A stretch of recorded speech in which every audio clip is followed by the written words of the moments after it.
Hello, I'm Lindy Fralin, and today we're taking a good look at a 1965 pickup. It says 52165. It also says IL, which we looked up on the internet and found one reference to Ida Lawrence. So let's hope that's accurate. I don't know. Everybody wants Abigail Ybarra, but certainly there was other women winding pickups back then. This pickup, while it is a real 65, it's been monkeyed with a little bit. These are wrong wires. These magnets have been pushed out the bottom.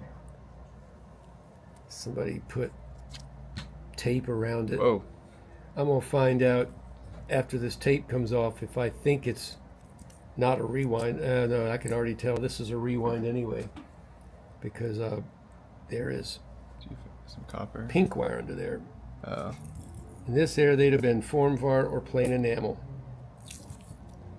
So this is already a rewind, meaning I'm not going to try to repair it. Of course, unless the customer wants that. It's like a lot of wire too. Yeah, they filled it up. It doesn't look like the right gauge even. It looks oversized to me. Well, before I take it all apart, I guess I should read it. But I'm guessing this person wants it restored to the proper color wire and cloth leads. Oh no, it reads 286, so they used a much larger gauge wire. I'm sure that's why we have it here.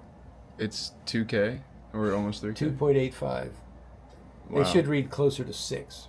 We will give the customer a quick call, see what they want done, and we'll start filming again. We've contacted the customer, the owner of this pickup, the 65 Strat, and they said they just want a generic wind, neck length leads. It doesn't have a guitar it's going back into. So we're going to go ahead and clean this. There's no reason to repair it. It reads 2K. It's the wrong wire. We will take our chisel and cut this off. I am going to document south. That's normal for this era. Do you know what gauge that is by chance, if you had to estimate? Or? It's got to be 41 or 40, because 42 gives you about 6K, and this thing reads 2.5 or something. This is how I usually take wire off, with a chisel. Yeah. Oh, it has the original wire underneath. Interesting. How interesting. Someone may have tried to make this hotter. But Weird. So I wonder what you were reading then. well, I can't guess. Because it would add. It wouldn't Maybe take that's away all resistance. the wire. They just put wire on top of the old. It's very possible that's what they did. Was just put the original coil didn't work, so they just put wire on top of it. Whatever. It obviously didn't sound good, or the customer wouldn't have sent it to us.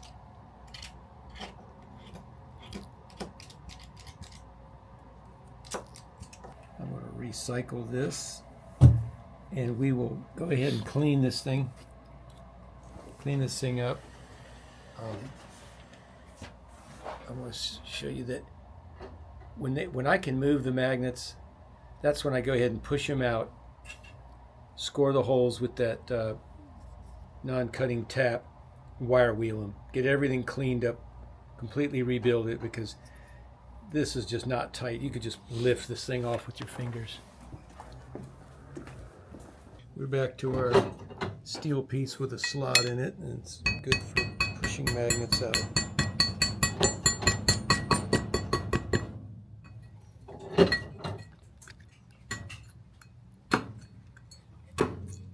A typical Strat like this is made out of 4 different magnet lengths.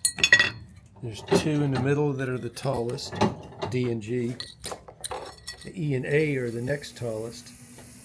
The shortest goes in the B, and the next shortest in the high E. That's why I'm not worried about keeping track of them, because I know exactly where they're going to go back. You've probably seen us use this before. The purpose is to score the inside. And actually, the end result makes it a little bit tighter on the magnet. We're not taking away material, we're just scoring it.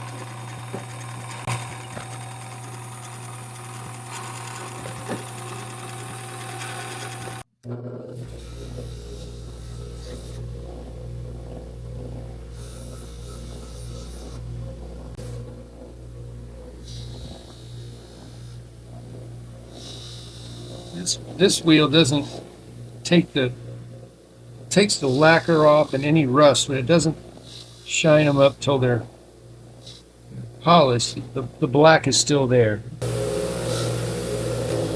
putting these on this drill press bench because this is covered with filings and dust, and I don't want these to collect any little metal bits after I clean them. Like I said before, the two tallest ones are going to go in the D and G position. And they are both the same length, so it doesn't matter which goes where.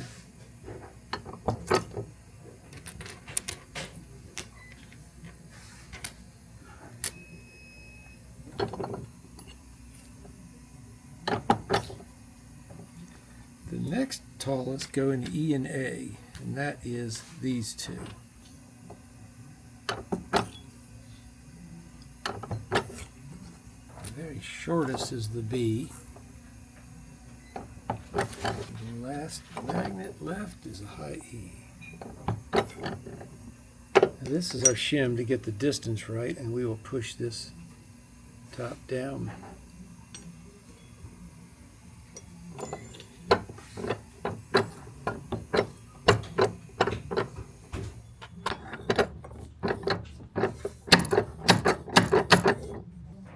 That looks like it's supposed to. It's ready for gluing. I like to use as small amount of this as possible. Crazy glue is strongest when it's the smallest amount possible, really.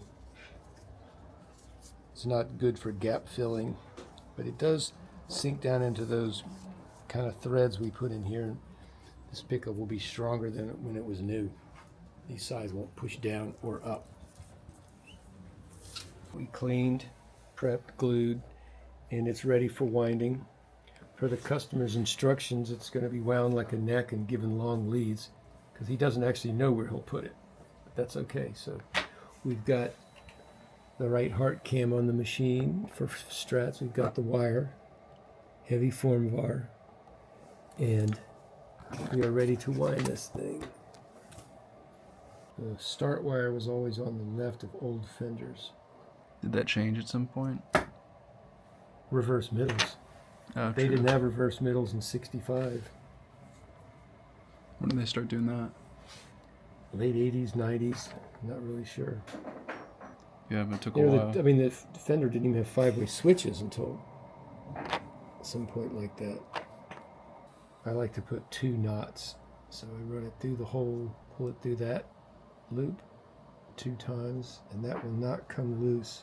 I also like to pull that wire straight because it's coming out of the solder in a straight line.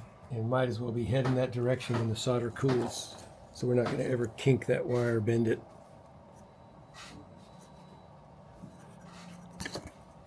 We have to make sure we have cooked through the solder, so if you can get a close-up of that, you can see that where the wire comes out of that eyelet, it's got solder on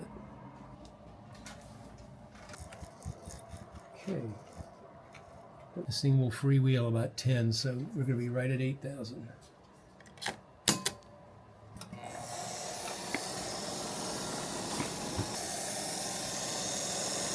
Seeing this is building up on the left, so we're going to adjust this wheel back here a little bit. Doesn't take much. That's why we stop it so many times.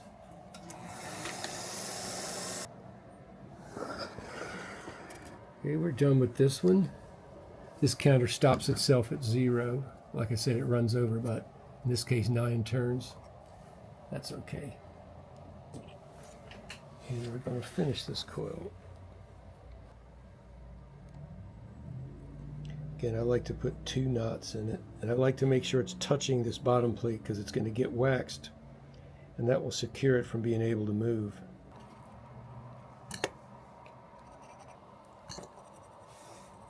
I took an old Phillips screwdriver and made it more pointed so I could clean this hole, and I'll have to push both wires through it. Really, all I'm doing is kind of cleaning the hole, not actually making it bigger.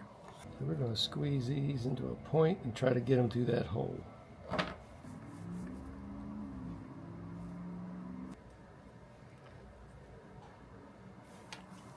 This is for pre-tinning.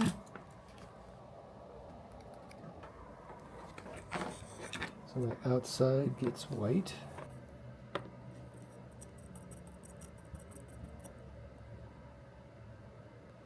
You always want to hold the wire still till the solder cools, because that if it moves while it's cooling, you get a cold solder joint that's not reliable. It might work for a while, but it's not a great solder joint.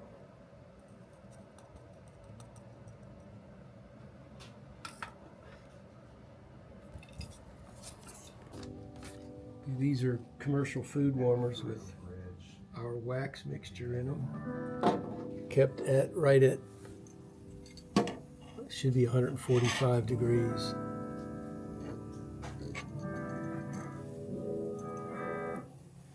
And this will sit in there for about 10 minutes till all the bubbles come out. We'll come back. Okay, we have put nice long leads on this because it came with nothing. And we're going to take it out of the wax and clean it up.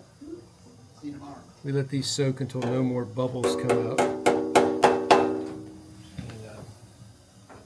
you wipe off excess wax, but sometimes you got to get between the magnets. And so when that's fully cooled, that'll go back in the covering in the box.